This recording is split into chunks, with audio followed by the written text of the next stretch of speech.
Bom, sejam todos bem-vindos a mais um episódio deste podcast. E no episódio de hoje eu tenho a honra de receber o Henrique. Posso dizer do blog ou do canal do Asclepio? Ou só Sim, blog mesmo? sim. Sim, dos dois, né? E agora é o canal também, né? Tem o canal, tem o blog, escrevo no Substack também, né? Uhum, E produzo conteúdo lá no Instagram também, né? uhum. Bom, seja bem-vindo. Eu estou muito feliz que você tenha aceitado o convite e é uma honra. Oh, obrigado. Eu que agradeço pelo convite. Acho que é a primeira entrevista que eu dou, né? No YouTube, na verdade. É Então, mesmo? Que legal. é, não fui entrevistado até o presente momento, não. Uhum, Então, para mim também é uma honra, né? que legal. É que meio que nos vídeos, nas lives que você faz, acaba meio que por ser muitas, né, acaba que você vai falando algumas coisas mais pessoais assim aos poucos, né? Mas nada Uhum, muito uhum, direto. uhum. Não, e como também eu não tenho uma persona física, assim, né, na internet, né, não tenho uma imagem clara, assim, não tem câmera ligada, não tem nada. É meio que uma entidade quase, né? O pessoal É, fica olhando assim, falando assim, rapaz, tipo assim, tem um cara lá que é o Henrique, que é o Asclepio, mas tem algo de misterioso, né, tipo, nessa figura também, né? Não se tem muita clareza, assim, né, sobre uhum. o que é essa pessoa. É o Hipólitos. É o Hipólitos aquela. O Hipólito é o Elo Perdido, né? Ah, O Hipólito, que ele agora lançou o blog, né? Do Hipólito. mas você tinha uma foto de perfil que era um tipo um personagem com asa. Não, uma imagem de um game, na verdade. Que tinha uma máscara com asas, né? Mas Hum, quando eu usava a máscara de asas mesmo, eu tava usando a foto do Hypnos, né? O busto de Hypnos, né? ah, entendi. Que é aquele busto que tem o rosto com uma asa, né? Uhum, E a ideia é essa suspensão provocada pelo estado de indução ao sono, né? O estado de vigília, né? Que te leva meio que a uma suspensão, assim, que te consegue fazer perceber a realidade de uma ótica semelhante à da eternidade, né? Que você vê tudo ao mesmo tempo, né? uhum, Você consegue ter uma visão anacrônica privilegiada, né? Nos sonhos, né? Você consegue organizar as coisas sem depender do tempo, né? Você consegue só colocar personagens de todas as fases da sua vida, né? Gente que já morreu, gente que você não conhece, tudo junto, né? E eu sempre tive um interesse aí por essa, pelo imaginário evocado por essa figura. Aí uhum. muitas vezes eu usei esse avatar, né? O último texto que eu lancei no blog foi até sobre isso, né? Por que Hipnos tem asas na cabeça? Né? Interessante. Uhum. É.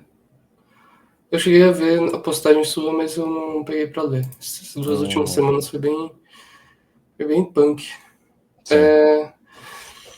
Bom, então vamos aproveitar que é a primeira vez que você faz uma entrevista e, por favor, se apresente e, se Uhum. puder, aproveitando, né, responder a pergunta como você conheceu o Matheus e como você começou no Mangá Não. Uhum. Tá. Eu sou o Henrique, né? Eu tenho 29 anos. Eu sou de Salvador, Bahia. Alternei muito entre Lago de Freitas e Salvador, mas majoritariamente minha vida é em Salvador.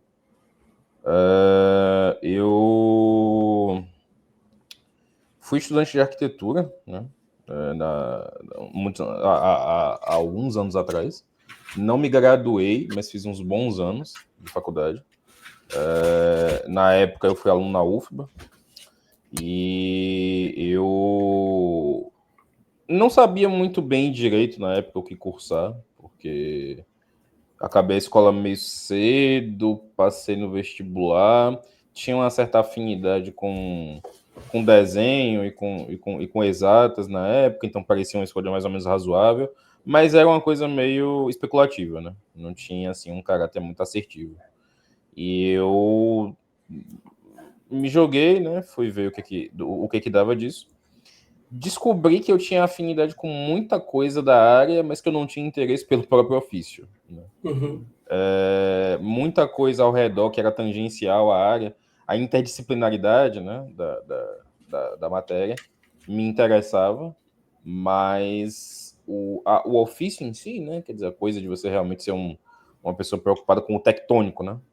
Eu gostava do que era teórico, né, no Uhum. curso. Gostava da história da arquitetura, história da arte, mas a parte tectônica era uma coisa que me interessava pouco. Mas acabou que adquiri muita experiência lá dentro, com a própria criação e com a plasticidade, né? Desenhava muito, concebia muitas coisas, fazia muitas disciplinas diferentes, conhecia pessoas de vários campos diferentes. Eventualmente eu saí do curso, em 2018, e comecei a trabalhar com design, porque foi alguma coisa que virou meio que uma herança, né? Uhum. Das coisas que você tinha que fazer no próprio curso, né? Então eu acabei me embrenhando com trabalhos de design, criação de sites, front-end, fazia social media, portfólios, etc, etc. Muitas demandas que tinham na época. Eu trabalhava numa pequena empresa Sim. e eu fui desenvolvendo isso aí. Só que nesse processo todo eu fui meio que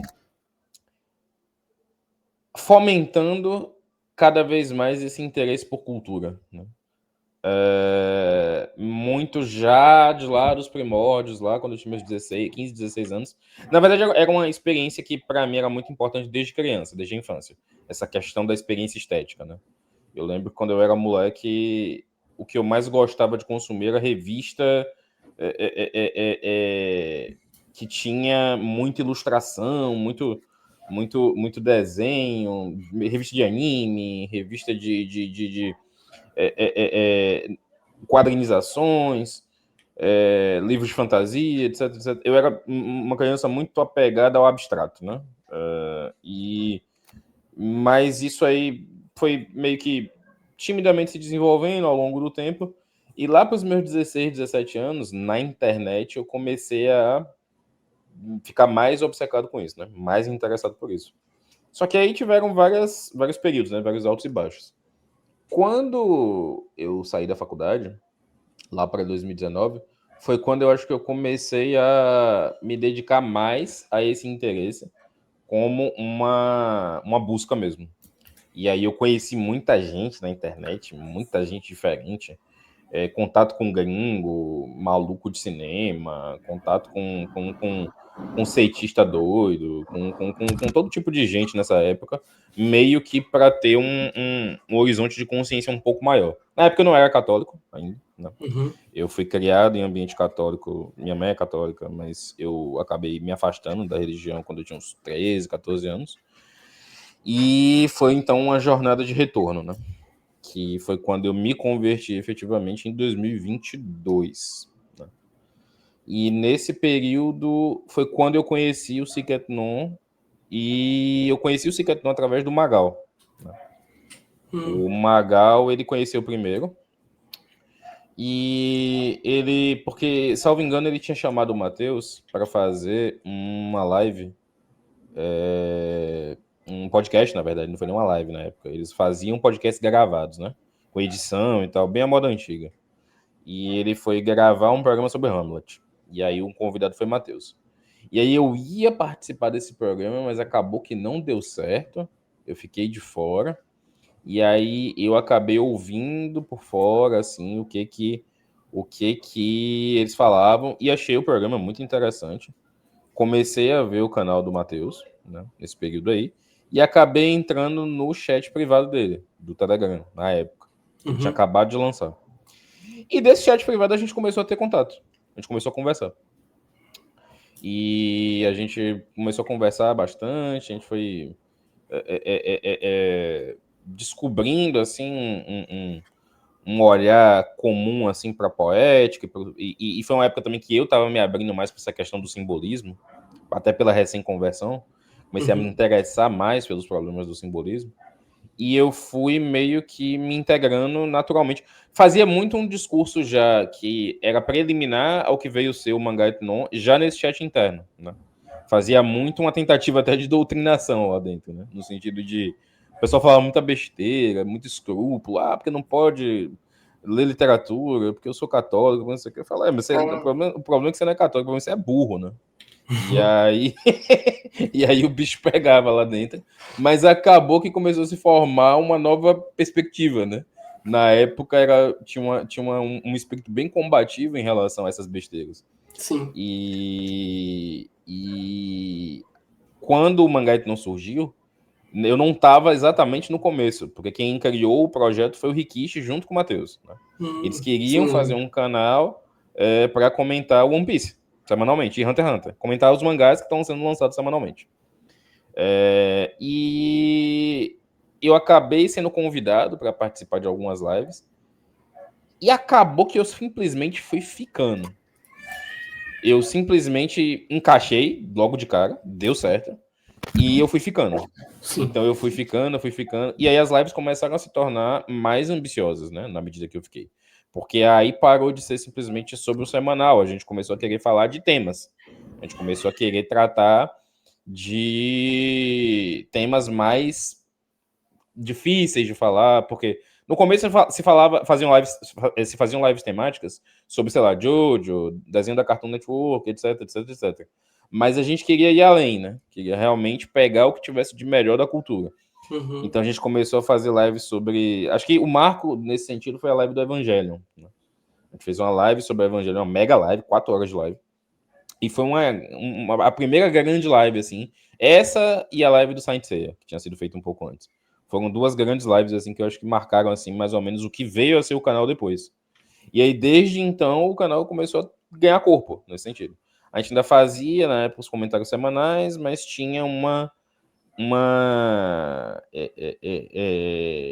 inclinação maior para se fazer um conteúdo mais ambicioso e mais geral, né? Mais temático de maneira geral. Aí quando a gente fez Twin Peaks, a primeira live, aí foi quando quebrou de vez com a coisa de falar só de anime, né? Porque aí, de fato, deslanchou.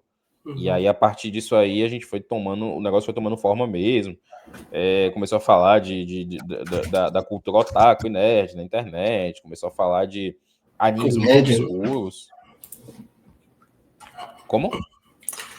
Começaram a falar de séries de comédia também. Sim. No geral. Sim, aí começou a gente fazia live na época, eu tô olhando aqui as lives antigas, né? A gente começou a fazer. A gente fez live sobre Oppenheimer e o Barbenheimer na época, né? O filme da Barbie e o Oppenheimer ao mesmo tempo. Verdade. Aí tinha o John Wick, que a gente queria falar sobre. A gente começou a falar de filme, começou a falar de Nefarious, né? Falamos sobre a indústria cultural americana e brasileira. E aí teve a live que a gente começou a fazer refutação ao Dr. Rômulo. O negócio realmente foi ganhando corpo nessa época. Sim. Realmente foi ganhando corpo. E aí, desde então, é o que vocês conhecem aí. E o Mangá Ethnon é meio que a base para isso que a gente chama de Etnonverso, né? Porque foi ali que se criou o polo de encontro, né? Entre os outros membros que foram surgindo, né? O professor Marco Campos começou a aparecer ali, Magal antes, Davi Neto, e nisso... Aí o Gnos Games nasceu, né? Como um filho, né? Do Mangá Ethnon, assim. Que eram todos alunos, né? Nossos. Tipo, então... começou a surgir assim esse conglomerado, né? Esse clube de bilionários excêntricos. E aí foi se formando o projeto, né? Como a gente conhece hoje. Sim. Nossa, tem até um... Tô lembrando aqui de alguns, tem até o do Poderoso Chefão que vocês fizeram. Você acha que sua visão e seus comentários estão bem mais evoluídos e complexos? Em relação ao que era nessa época? Sim. Com certeza. Eu acho que essa live do Poderoso Chefão, por exemplo, ela não é ruim, mas a visão que eu trouxe depois, eu acho que foi bem mais aprofundada, assim, bem mais rica, assim. Enquanto que essa live na época ainda era Era um conteúdo já muito interessante, mas eram ainda baby steps do que o projeto viria a ser, né? Eu acho que ganhou uma forma bem mais amadurecida com o tempo, né? Mas eu acho que a gente poderia falar mais do mangá não e do Etnoverso junto com o Matheus futuramente, quem sabe. Uhum, claro. Ô, Henrique, Hum, quando você falou que começou a depois que você saiu da faculdade uhum, e começou a que você disse de ficar na internet uhum. em vários. Você era fóruns que você ficava? Ah, teve muita coisa. Teve muita coisa. É, teve uma época que um envolvimento maior que eu tive foi com cinefilia, né? E acho que em 2018 até 2020, assim, tinha um envolvimento mais marcante, assim, com a cinefilia. Então, frequentei vários lugares diferentes, tinha o MUBI, Letterboxd, Twitter, e aí disso conheciam pessoas que tinham fóruns pequenos, privados, que eu entrava. Algumas pessoas que eu não posso nem, né, expor muito aqui, mas o fato é que tinha muita coisa assim nesses ambientes de grupos, né? Porque o negócio todo dessa época é que a internet estava começando já a mudar de forma. No sentido de que, na época que eu era mais jovem, Lá para era muito mais. 2021, 2020? Exato. Nesse período aí, a internet estava meio que se consolidando como uma internet de nichos, né? Para você ter acesso às coisas, você tinha que estar envolvido em grupos. Não era como, por exemplo, em 2011, 2012, por aí, que você tinha acesso aos grandes fóruns abertos, né? Que as pessoas, não que eles não existissem depois, mas os fóruns eram mais lugar comum naquela época. As pessoas de fato iam até eles assim, por exemplo, para discutir Tipo anime. Reddit? Não, fórum mesmo, né? Por exemplo, o Minazuki era o Ah, fórum de anime mais badalado do Brasil na época. Então, era difícil que as pessoas que estavam envolvidas no meio não estivessem de alguma maneira no Minazuki.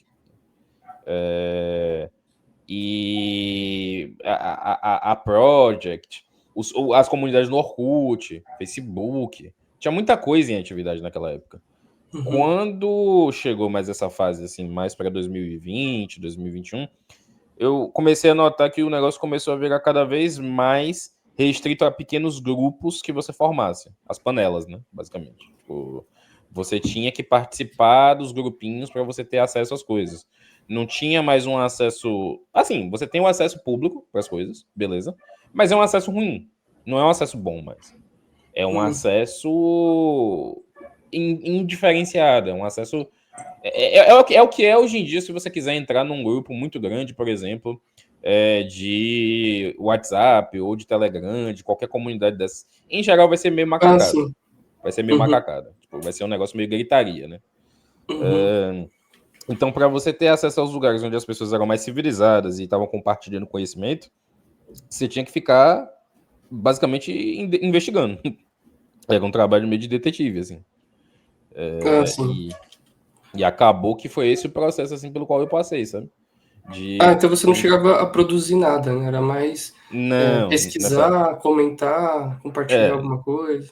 nessa época era mais como participante. Eu cheguei a escrever no Letterboxd durante um tempo breve, em 2018. Tinha alguns textos interessantes, mas era uma visão muito esteticista, né? Ainda não tinha tanto insight. Era bem preliminar assim o trabalho que eu fazia. Uhum. Conheci, por exemplo, você conhece o Arthur Tuoto? Mais ou menos. Eu sei que ele não é muito, tipo, de direita, não. Ele é mais. Hoje em dia ele é um católico. Hoje em dia ele é um Ah, católico até. é? Eu Ele é conheço. ele é um converso ao catolicismo hoje em dia, que eu acho que ele é de direita. Hoje. Acho que ele é de direita, sim. Só Mas por quando eu nome conheci. mesmo, mas eu não conheço o trabalho dele a fundo. É, Sei que é de crítica e tal, filme. ele foi um dos críticos que eu conheci na época, em 2018. Uhum. E eu cheguei a ter contato com ele, a gente chegou a gravar um podcast junto e tal. Nunca foi ao ar, mas existiu essa movimentação. Uhum. E na época eu fiquei interessado pela abordagem, porque tem essa questão também da transição do que é a cinefilia de antes desse período E a partir desse momento, mais ou menos.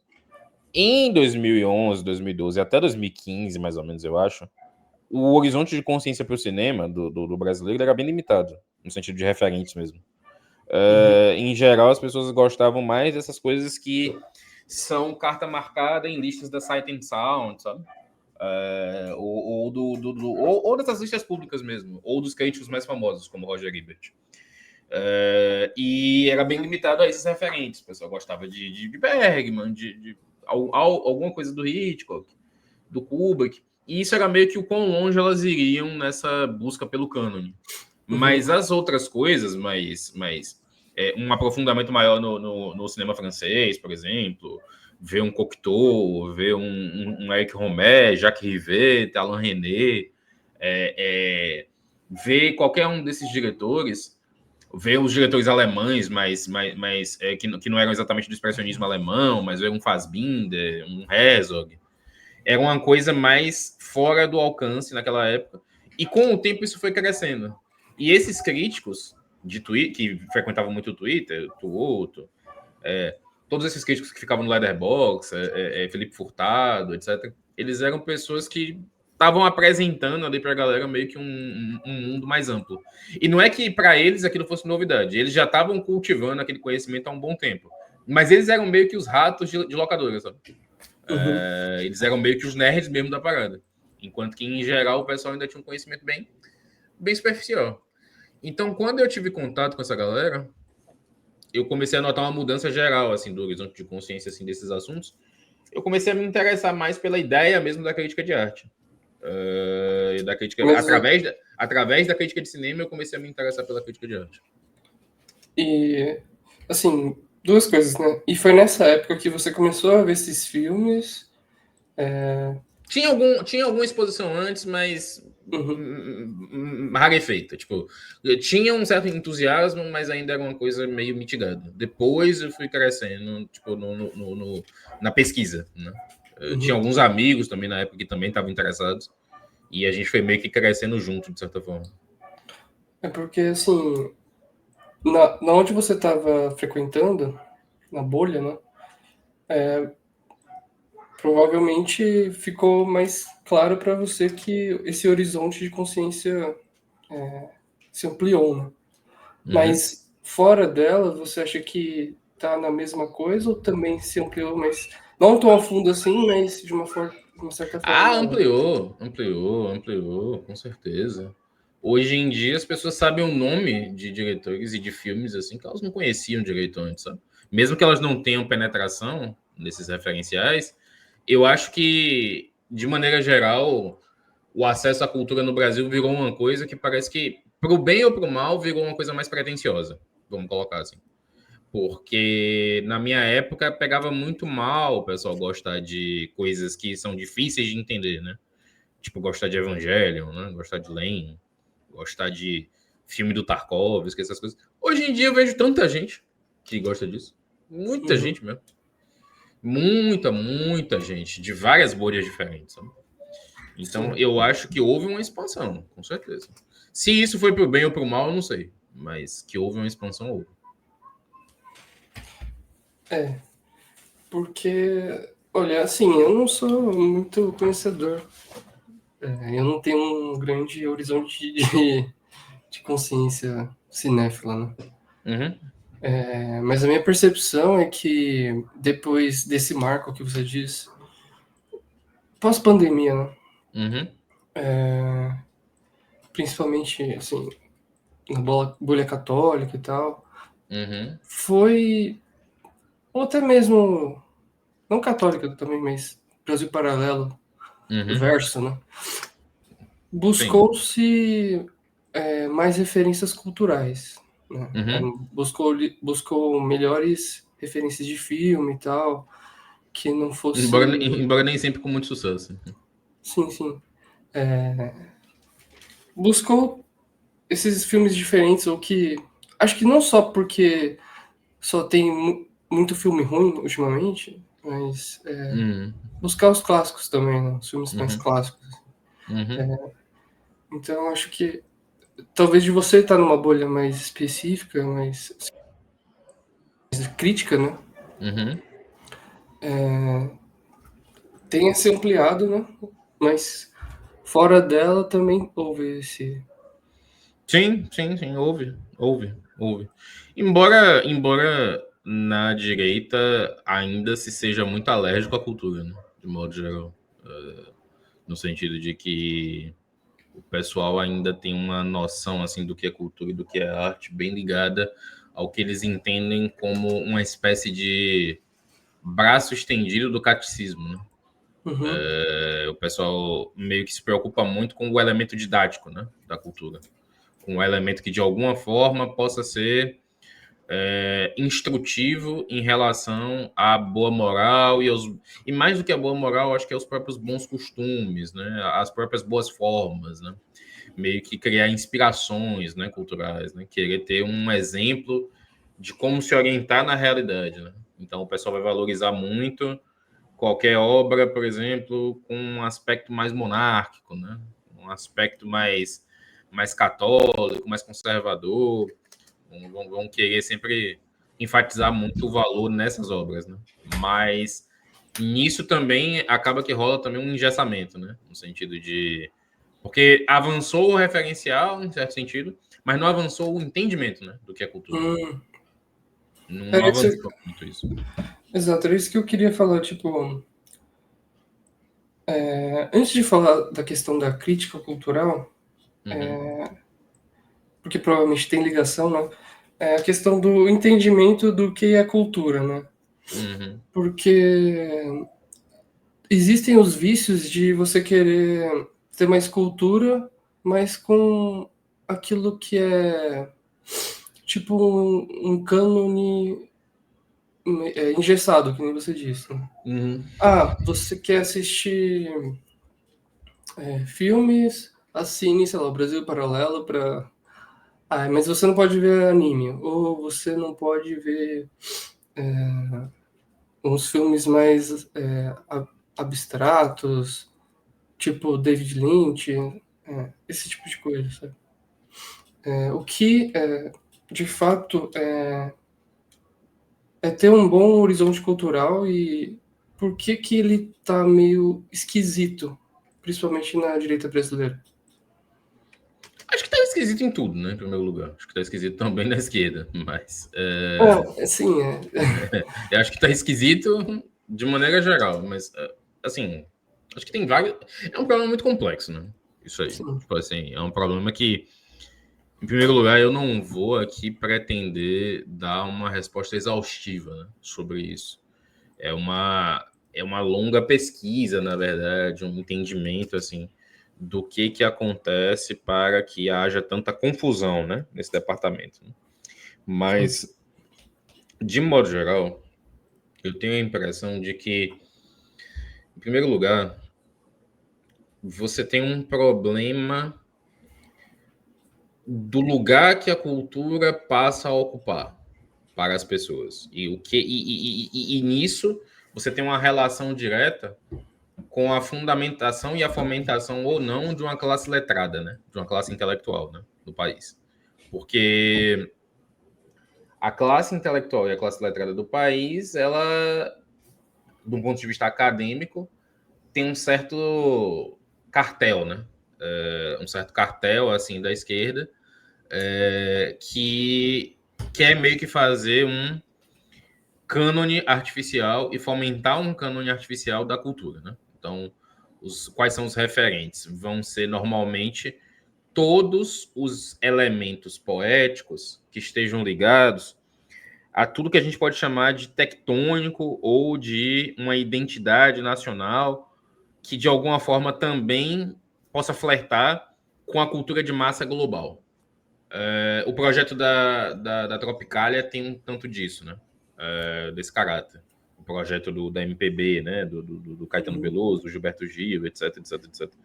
Porque o projeto deles tem uma espécie de unificação do que eles entendem como sendo a identidade do Brasil, a alegria do brasileiro, de alguma forma, e as formas culturais que se tornaram hits imediatos de controle das massas, como certas acepções do rock, né? Como os Beatles, por exemplo. Isso é uma coisa que o Caetano Veloso confessa, né, no livro dele lá, o Verdade Tropical.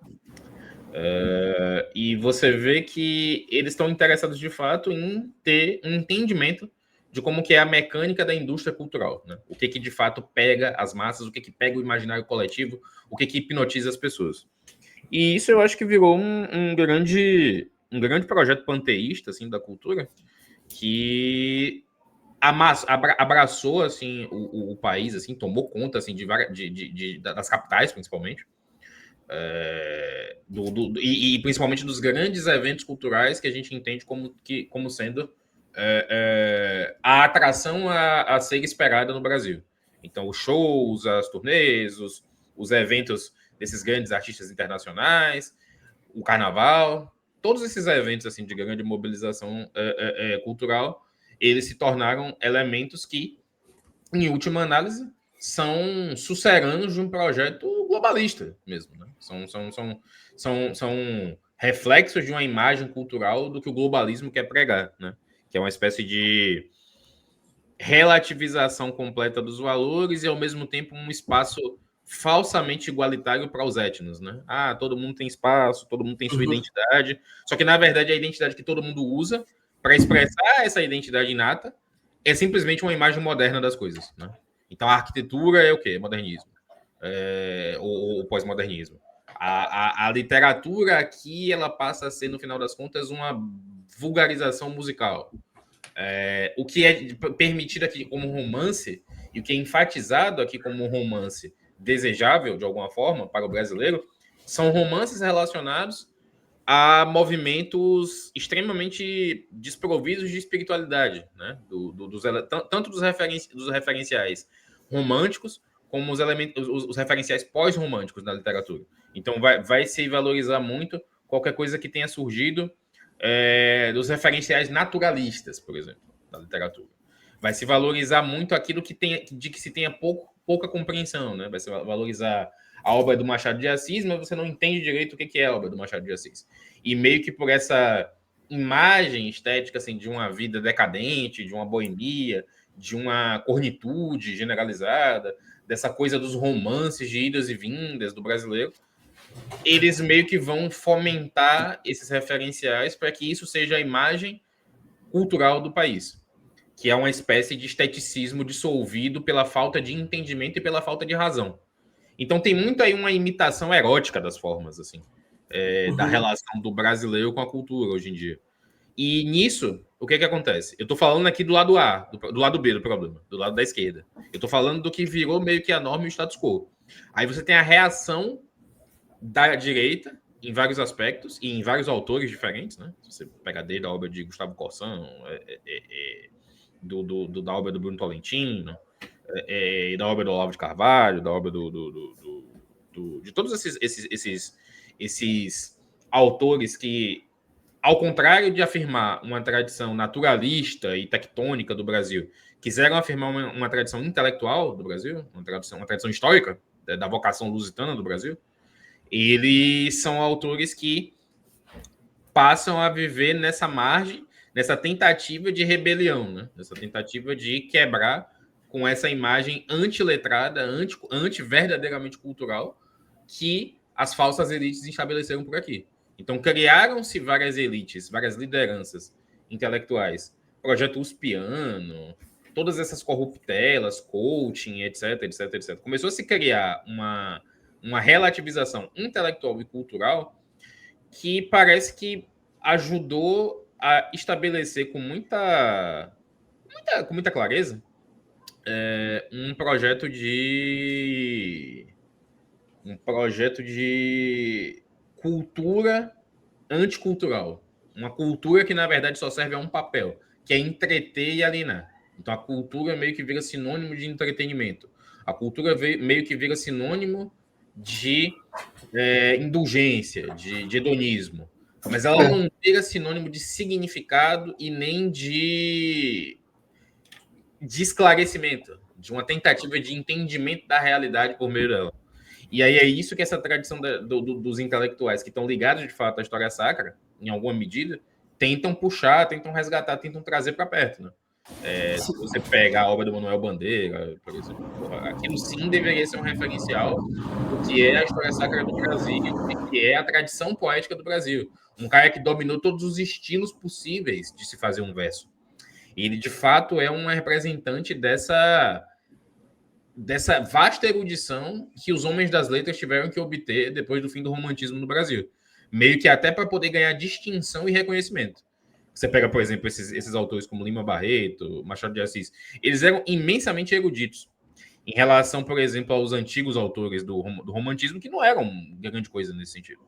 Então, criou-se em determinado momento uma classe de homens letrados que criou meio que o melhor que a gente tem como herança cultural, e ao mesmo tempo é uma classe de homens letrados que não conseguem se estabelecer como o popular, como o elemento central da poética, como os principais referenciais da poética do país, por uma série de razões que algumas são muito compreensíveis e outras são incompreensíveis. Parece que tem uma tentativa de varrer esses referenciais para debaixo do tapete, na medida em que você ouve todos os interlocutores nas universidades, os professores dos institutos de letras, e a intelectualidade de esquerda do Brasil de modo geral, querer dizer que o que importa de fato na cultura não é o sentido, mas é o discurso sociológico, por exemplo, né? Quais são as realidades sociais que de alguma forma estão sendo representadas ali, meio que evocando o que o Northrop Frye chama da dimensão retórica, né? É a história do gosto, né? Que é, no final das contas, a tentativa de você transformar o trabalho de crítica e de formação de um cânone na formação de um cânone de acordo com as necessidades sociais daquele momento.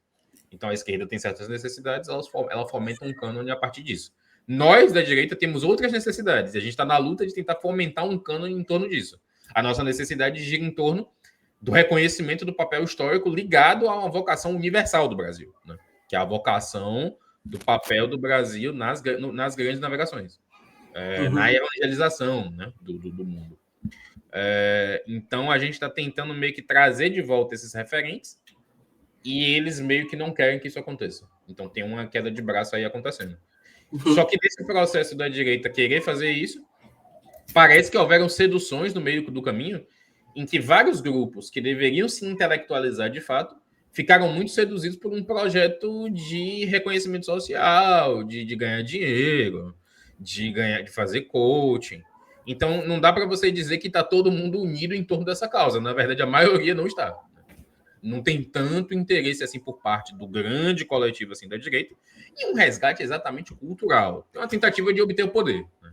Eles querem reclamar o poder, tomar o poder de volta. Mas essa coisa de conseguir realmente fazer um resgate da cultura, aí eu já não sei se você poderia generalizar esse esforço, não.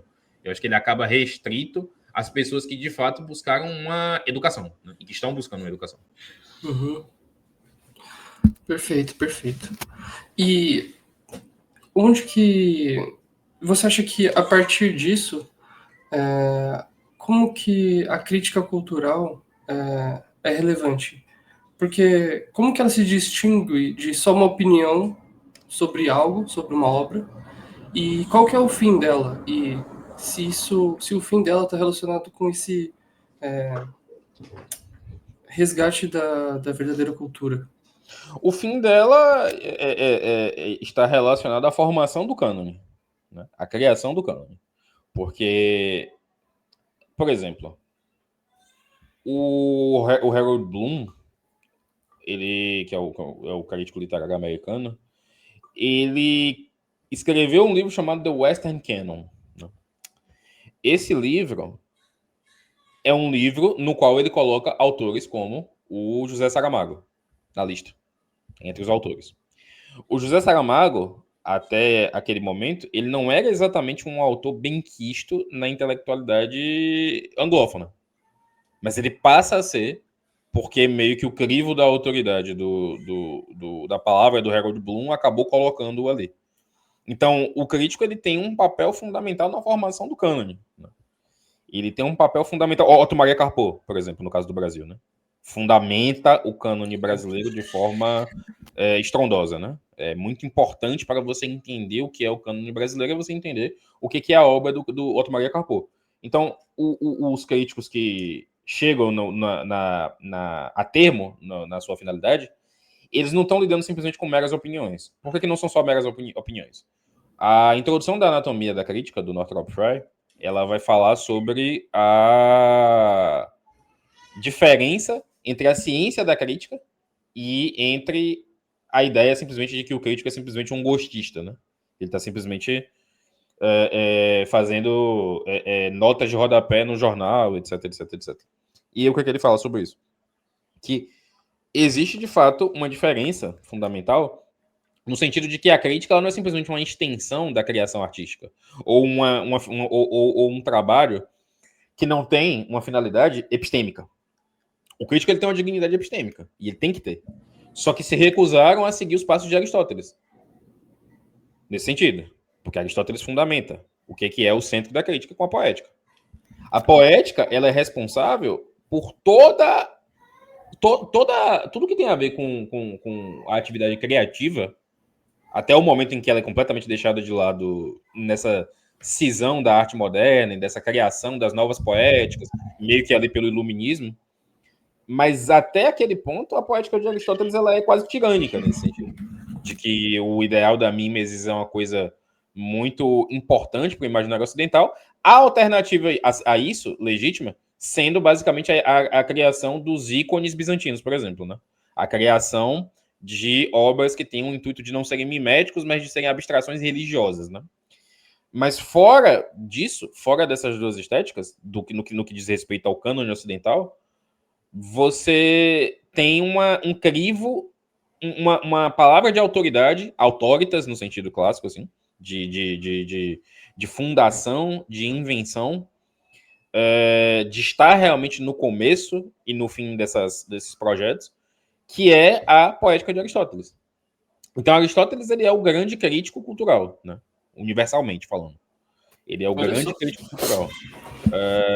E ele meio que fundamenta o que a gente entende como sendo uma teoria da cultura, uma teoria da estética, uma teoria da crítica.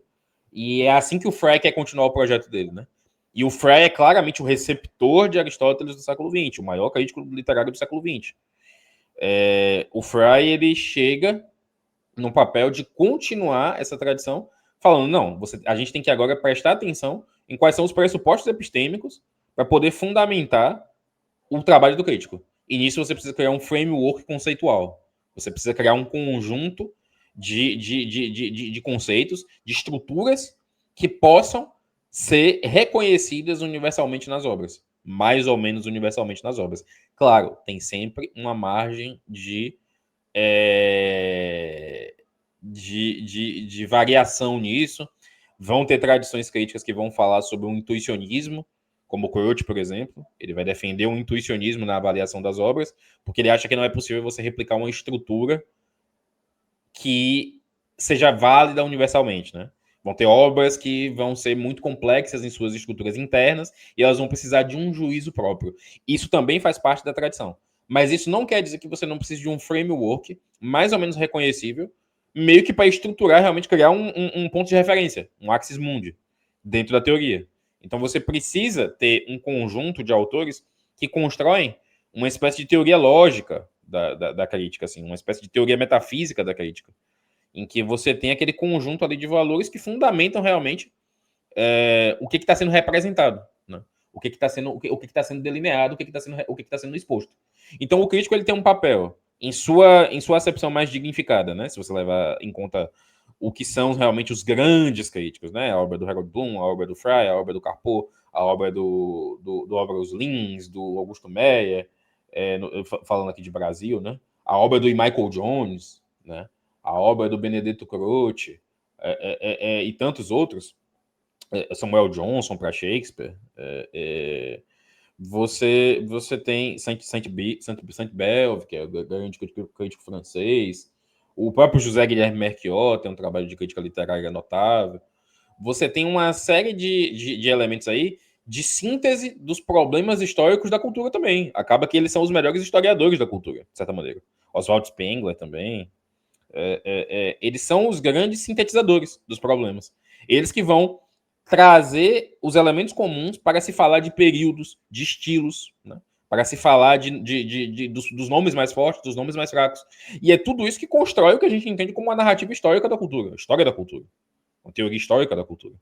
Não existe sem o papel dessas figuras. Sem as figuras que estão fazendo a avaliação da cultura, a triagem da cultura, a organização da cultura e dando sentido a esses grandes conglomerados, a essas grandes formas que, sem esses sintetizadores, se tornam imprescrutáveis, né? Não tem nem como fazer o trabalho do historiador da cultura.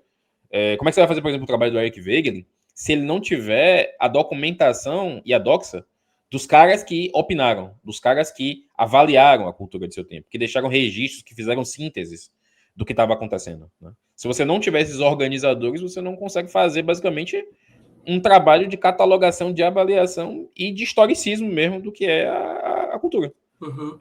Esse é o trabalho que também o Olavo de Carvalho tentou fazer, que o Orlando Fedeli tentou fazer. A gente continua tentando esse esforço. Né? Continua, é um trabalho contínuo. Porque quando a gente. Uma percepção mainstream da coisa, se você olha uma crítica. Não uma crítica cultural, né? Mas uma crítica sobre uma obra. Sei lá, um filme que vai lançar, uma música. Você vê meramente. Não tem um aprofundamento grande, não traz coisas históricas e símbolos mais complexos, por assim dizer. É sempre algo mais de gosto mesmo e do que isso traz de conforto para aquele cara que está fazendo a crítica. Então eu acho bem superficial. Sim. E ao entrar ao consumir o verso, você vê que é algo bem mais complexo e que traz outras percepções. Por exemplo, você achar que até, por exemplo, conhecer as lives de vocês, do Matheus, eu achava que filmes, por exemplo, nefários eram, tipo, uma das melhores coisas que surgiram nos últimos anos, mas não é bem assim. Não é porque só. É o que traz aquela coisa que a gente falou anteriormente, né? Não é só porque fala algo explícito, traz uma coisa católica, quer dizer que é perfeito, vai te levar ao logos, né? Que é bom porque tá do lado ideológico certo, né? Exato. Perfeito, Sim. perfeito. E o que uma pessoa, para entender melhor, não para ela ser um bom crítico, né? Mas para ela entender uma boa crítica e para ela conseguir ter essa percepção de que algo é bom ou não, ou o que ela leva. Essa é uma pergunta que é simples e é difícil ao mesmo tempo de responder. Deixa eu só ir no banheiro, só um segundo. Eu já Sim, sim. rapidão. Estou fazendo uma pausa.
Voltamos? Voltamos. Então, deixa eu tentar melhorar essa pergunta, ou dar um exemplo, né? Porque assim, quando eu comecei a ouvir, quando eu estava começando a ver as lives do Mangá Não, por mais interessantes e que qualquer pessoa poderia entender, mas tinha algumas coisas que apareciam, tipo aspectos saturninos, por exemplo. Aí você vai pensar, que isso? Porque é uma forma de relação do cara que está ouvindo a crítica e tentando relacionar com a obra que está sendo falada, né? Então, como seria de tentar entender, formar a cabeça, né? O imaginário, para tentar entender esse tipo de críticas mais profundas e que você faz, por exemplo. Então, o que eu acho é o seguinte, né, Gabriel? Em primeiro lugar, o problema em geral que as pessoas têm, eu percebo, ao não entender o que um crítico está fazendo, por exemplo, não tem tanto a ver com ela não ter um domínio da criteriologia que aquele cara está usando. Eu acho que não basta, por exemplo, você dar uma cartilha para o cara de explicações do que é Saturno, do que é Júpiter, do que é o símbolo da rosa, e isso necessariamente ser um desanuviador do problema central. Claro, isso vai ajudar. Né? Isso vai ajudar. Vai ajudar, ele vai entender melhor o discurso. Pode ser que esse seja um ponto de partida. Mas o que eu percebo em geral é que muitas pessoas têm um problema mais fundamental com isso, que é um problema de não ter em mente o que é o papel da cultura e o que a cultura promove, o que a cultura deve trazer para o mundo. Porque, em geral, eu percebo que as pessoas, intuitivamente mesmo, até por décadas de doutrinação, elas entendem que a obra é um objeto abstrato de uma realização de um artista. Que aquilo é uma espécie de talismã que o artista projetou e que gera um certo entretenimento e que etc. E que falar de coisas faz parte da experiência, mas não é exatamente essencial. Aquela pode ser uma experiência estimulante de várias maneiras diferentes. Pode ser uma experiência simplesmente o cara acha bonito, pode ser uma experiência estética, pode ser uma experiência de entretenimento estúpido, o cara quer, sei lá, desligar o cérebro, todo esse jargão que geralmente o pessoal vai utilizar. Então, de um ponto de vista em que não há uma base de entendimento da cultura ou de um lugar, de uma busca específica em torno da cultura, eu acho que é absolutamente impossível você criar uma criteriologia consistente para as pessoas. Acho que esse é o primeiro ponto. É impossível, sem um certo locus a menos teórico, você elaborar para as pessoas um conjunto de valores, uma hierarquia de valores em que ela consiga intuir, tá? Isso aqui se aproxima mais do bom e isso aqui se aproxima mais do ruim. É impossível se você não tiver essa coluna vertebral bem estabelecida. Então, o que eu entendo como sendo o estabelecimento dessa coluna vertebral? É você entender, de fato, o que é o papel da cultura em termos de uma cultura que não é alienada, uma cultura que não existe por si só, uma cultura que não é simplesmente um braço externo e quase que um luxo da sociedade. Como se a cultura ela não estivesse refletindo constantemente tudo que está acontecendo ao redor dela, como se ela não fosse, na verdade, um espelho da sociedade e do mundo ao seu redor. Então, se a cultura estiver sempre alienada dos predicados universais, ela sempre vai ser um negócio ininteligível. Sempre. Invariavelmente. Você pode extrair sentimentos, emoções, mas se você não tiver um certo compromisso existencial, uma dimensão existencial do que aquela obra vem a representar, é muito difícil você criar uma criteriologia de qualquer ordem. Então, as pessoas, primeiro, precisam ter em mente o que é a cultura numa dimensão do que ela reflete, do que ela expressa. Se a cultura é um conjunto de símbolos da nossa condição social, que representam o nosso ethos, que melhor ilustram o que acontece em certas épocas, que criam imagens mentais, criam fantasmas do que é o nosso tempo, do que são os nossos problemas, ou do que são os problemas específicos de uma determinada classe, e que essa classe, de alguma forma, ganha espaço dentro da sociedade, eu acho que não tem como você criar uma criteriologia. Você primeiro precisa admitir para si mesmo que a cultura é um espelho existencial. E que nisso existe uma infinidade de problemas a serem investigados, para você entender o que é aquilo. A cultura não é simplesmente uma máquina de criar bugiganga ou de criar entretenimento para as pessoas. Não é simplesmente criar casa para morar. A arquitetura, ela tem uma dimensão reflexiva. Ela tem uma dimensão de exposição do espírito do seu tempo através das formas. Aquilo ali, de alguma forma, está concatenado no que está sendo construído.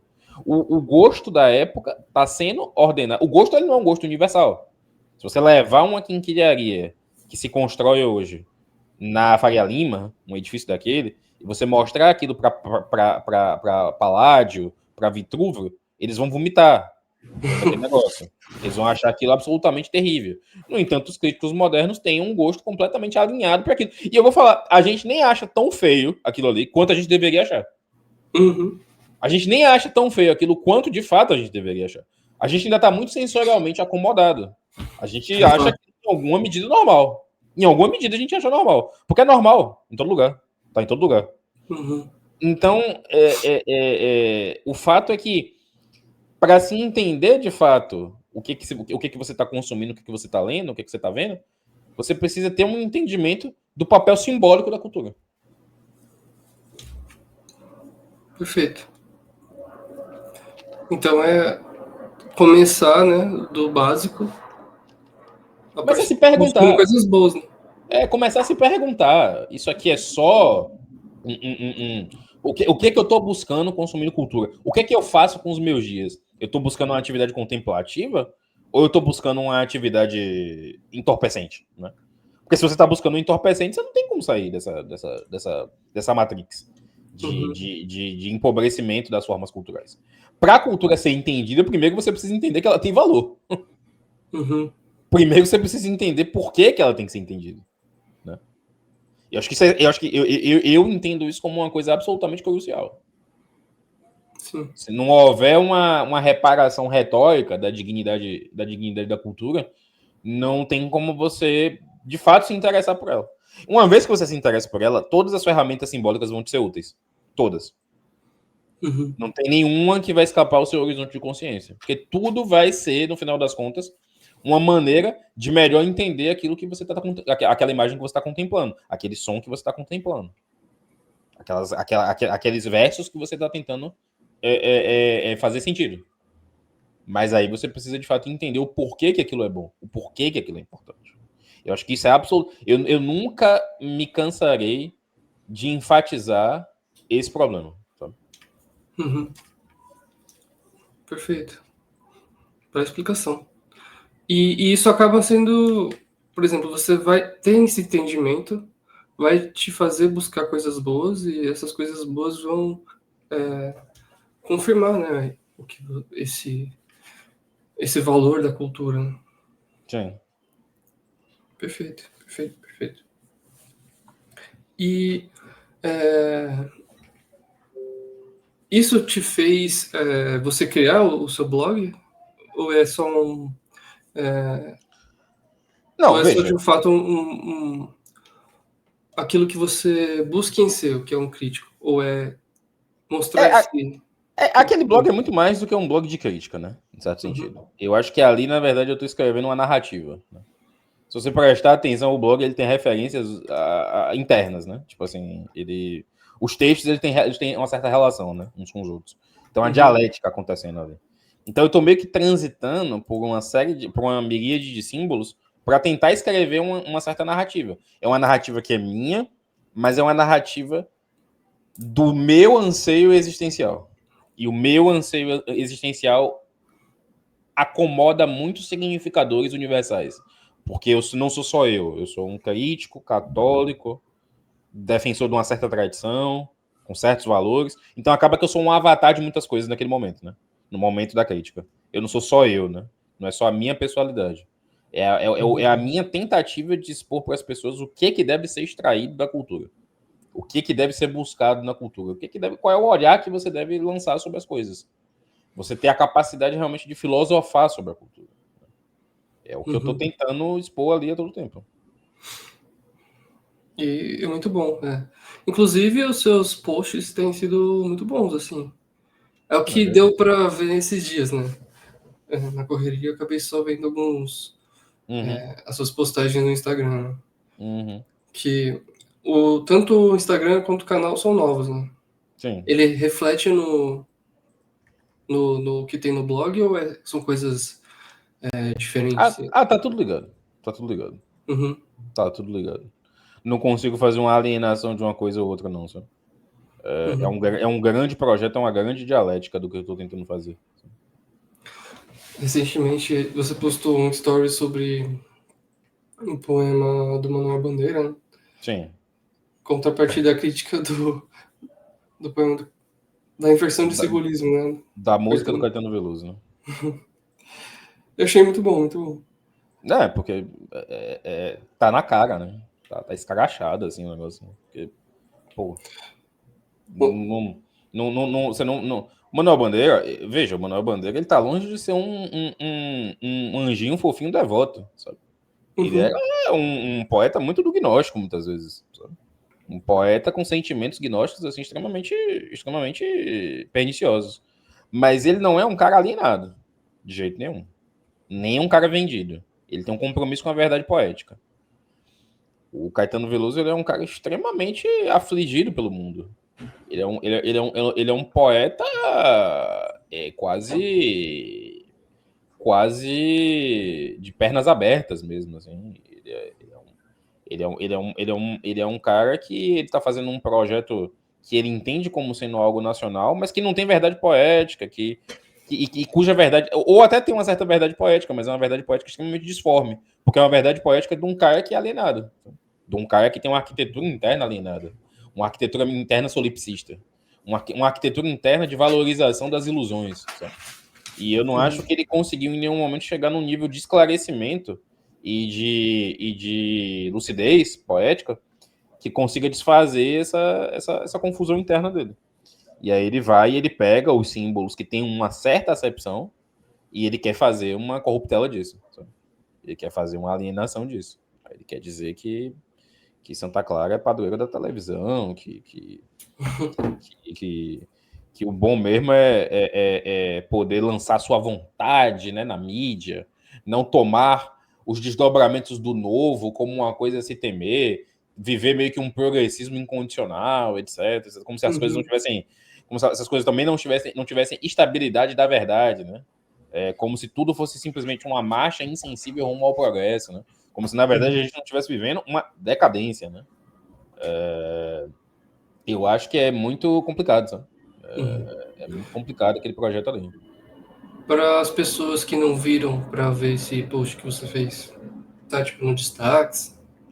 Eu vou colocar nos Tá em destaques. formato de. Eu vou colocar nos destaques. Não tá ainda, mas eu vou colocar lá. Perfeito. Você tem recomendações de outros críticos que façam um trabalho semelhante a você? Porque, claro, você não pode falar sobre tudo, né? E também tem outros estilos, né? Você recomenda outros? Você fala atuais ou podem ser os mortos também? Eu tava pensando mais nos atuais, mas pode falar dos Nos antigos também. Não, mas eu entendi. Eu acho que cabe melhor para a sua pergunta, de fato, que eu fale dos atuais. Bom, recomendo o trabalho de todo o pessoal da Unamuno, né, da revista Unamuno. Eu acho que eles são excepcionais assim, no que eles fazem. Você tem críticos ali de vários segmentos diferentes, né? O Pedro Almeida, por exemplo, é um grande crítico da obra do Drummond. Né? O Gessé tem um entendimento profundo da obra do Tolentino. Né? Gabriel Campos, ele é um crítico de vários poetas diferentes, ele mesmo sendo um poeta. É o que vocês fizeram a live semana Sim, passada? sim. Mas também com outros membros que não estavam ali, né, presentes.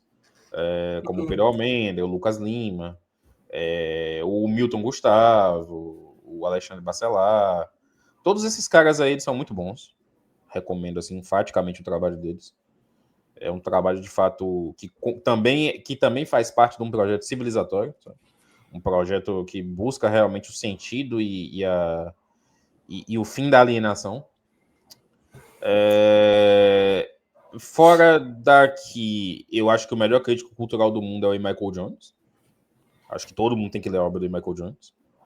Acho que a obra do Michael Jones é a obra, por excelência, que desvela as corrupções da revolução sexual na cultura, do voluntarismo na cultura, da ascensão de Dionísio na cultura, etc, etc, etc. Todo esse enfoque moderno no entusiasmo, na vontade e na ilusão é uma coisa que ele elucida muito bem em toda a obra dele, né? Libido Dominante, Dionísio Rising, a morte da arquitetura, Bauhaus como ideologia sexual, você tem Degenerate Moderns, né? Você tem uma série de trabalhos assim que são magistrais em termos de crítica cultural e essenciais para você entender o que está acontecendo. Acho que me ocorre agora seriam esses os trabalhos assim que eu recomendaria dos atuais, né? E, óbvio, o trabalho de todo o Etnoverso, né? O trabalho do Matheus, do Davi, do Magal, do professor Marco Campos, do Gnose Games. Todos são trabalhos também que devem ser... que deve se prestar atenção a esses trabalhos, certamente. Perfeito. E quais, além do blog e do seu trabalho no Mangá Etnon, quais são... O que você pensa em fazer futuramente, né? Quais são os seus próximos empreendimentos? Eu tenho várias coisas acontecendo, né? Eu ministro a oficina de crítica, né? Que eu dou aula lá para os meus alunos é verdade, tem razão. há quase 3 anos, né? E a gente tem feito grandes progressos, assim, estudado muitos clássicos, muitos autores importantes. Já fizemos muitas avaliações da tragédia grega, algumas aulas magnas muito, muito boas lá sobre as Bacantes, Prometeu Acorrentado, a trilogia da Oresteia, sobre Hamlet, Macbeth, sobre Sonho de Noite de Verão. Foram muitos trabalhos feitos assim, interessantes. Assim. Um trabalho sobre o Dionisíaco, sobre a inversão do simbolismo, sobre como ler literatura, sobre o papel do crítico, etc. Tudo isso tem sido trabalhado lá. Mas a pretensão é continuar expandindo nesse segmento da cultura e da estética, né?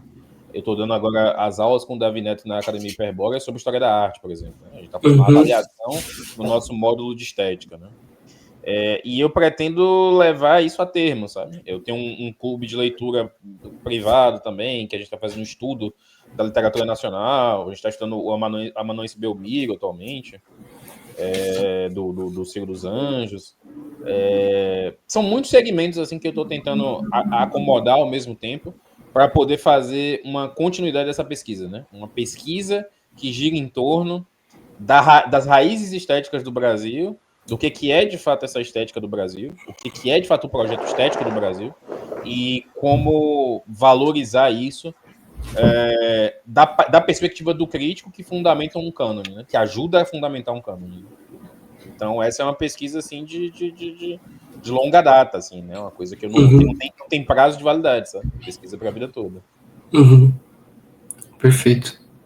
Além dessa questão de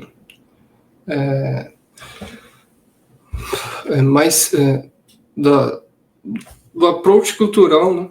Você pensa em criar arte, produzir algo artístico? Eu sou meio que um desenhista aposentado, né? Então eu já criei bastante assim nesse sentido, mas faz muito tempo que eu não mexo. Tenho também feito alguns experimentos na poesia, né? Recentemente. um aprendizado musical que tá se consolidando aí aos poucos, mas eu acho que no final do dia o centro da minha produção sempre vai ser uma espécie de... Você poderia dizer que, de certa forma, os meus ensaios eles são algo prosaico, né? Uhum. Eles têm um caráter prosaico inato, assim. Tem uma prosa ali sendo elaborada. Então, assim, eu acho que sempre vai ser uma coisa que vai ter contornos de algo, de uma criação artística, mas que, em última análise, vai ter um propósito final filosófico. Eu acho que vai meio que sempre... Vão haver sempre experimentos, sabe? Acho que eu vou estar sempre experimentando alguma coisa no ramo da criação, mas como um propósito de fazer um nome em cima disso, não me vejo indo para esse ramo, sabe? Uhum. Pode ser que mude em algum momento, mas hoje eu te diria que eu não tenho essa perspectiva, sabe? Eu estou mais interessado realmente na carreira, na vida intelectual, não na carreira, na vida mesmo. Uhum. Perfeito. Cara, muito obrigado pela sua participação, por ter aceitado o convite e tá chegando no horário que a gente temos que ir, né? Sim. Mas em breve gostaria de conversar mais, fazer outros episódios com você. Claro. Quem sabe com outros caras, né? Do Etnoverso. Sim. E, Perfeito. bom, se você puder deixar uma mensagem final aí sobre o que a gente falou hoje, ou também sobre o que você quiser, Claro. fique à vontade. O que eu deixaria assim como mensagem final é que as pessoas têm que buscar o discernimento do que elas fazem com as próprias vidas, para elas entenderem o que é o papel da cultura nas vidas delas. Porque a cultura não é simplesmente algo que você deva se relacionar insensivelmente, sabe? Você pode? Você pode. Né? Assim como você pode colocar o dedo na tomada. Né? Agora, certamente não é o recomendável para quem está buscando algum tipo de elucidação, de obtenção de discernimento a respeito da realidade. Né? Se você ignorar esse elemento da sua vida, se você não fizer uma busca implacável em fazer sentido das coisas, você vai continuar lamentavelmente alienado. Então, busquem o consumo inteligível da cultura. Entenda de fato o que é a cultura. Queira consumir cultura para você entender o mundo e não para você simplesmente se entreter. Essa é a minha mensagem. Perfeito. Por fim, quer deixar os seus... onde te achar? Além do blog? Quem quiser me seguir lá no Instagram, né, eu deixo aqui o link aqui, vou colocar aqui nesse chat aqui. Aí acho que você pode colocar na descrição, né? Aqui o link para o blog. Tem também o Substack, né? E o meu canal conjunto, os meus dois canais, né? Tanto o meu canal individual, quanto o meu canal conjunto com o Matheus, né? O canal individual, que é o Asclepio, e o Mangaeton, que é meu canal conjunto com o Matheus Tiburcio. Então, vocês podem me encontrar por todos esses links aí. Perfeito. Vou deixar na descrição. Ótimo. Valeu, Henrique. Muito obrigado. Até a próxima. Eu que agradeço pelo convite. Fique com Deus. Amém. Você também. Amém.